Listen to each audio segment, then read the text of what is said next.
अस्सलामुअलैकुम वरहमतुल्लाहि वबरकातुहू।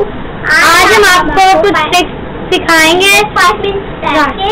आप हमारे चैनल को सब्सक्राइब करें, शेयर करें, कमेंट करें। तो आज हमारी वीडियो शुरू होने जाती है। पहले 2 लाइक तक देखते हैं।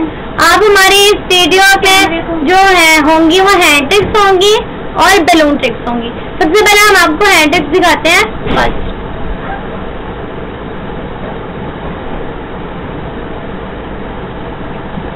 हाँ गलत। पहले इसको यूं करें, फिर इसको यूं करें, फिर आप इसको यूं व्यू बना के यूं करें।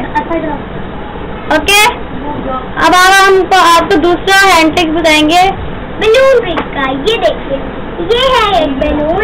इसे देखिए, ये इसको एक बैलून लाए, उसे नीचे से घेरा बांधे, ऊपर से उसको कट करें, ठीक है। और एक पेपर को, हार्ड पेपर को रोल करे, ऊपर से उसको घेरा जो आप काटेंगे, अगर आपका दिल चाहे तो उस पर टेप चढ़ा ले, अगर ना दिल चाहे तो मत चढ़ाए। तो टेप चढ़ाने बनाई उतरी जाएगा, ठीक है। अब मैं आपको दिखाती हूँ इसको करते कैसे। देखिए कितना बढ़िया लगा, कितना प्यारा लगा। वही जगह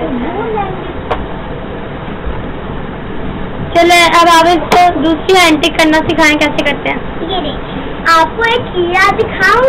ये देखिए, पहले आप ये आपकी फिंगर है ना, इनको ऐसे करें, ऐसे, और फिर अपने जो अंगूठे हैं इनको ऐसे करिए, ठीक है। और ये देखिए, आपको समझ आई कि नहीं ना? ऐसे करें, अगर आपको तो कुछ करो ऐसे। यार तुम वीडियो में हर बार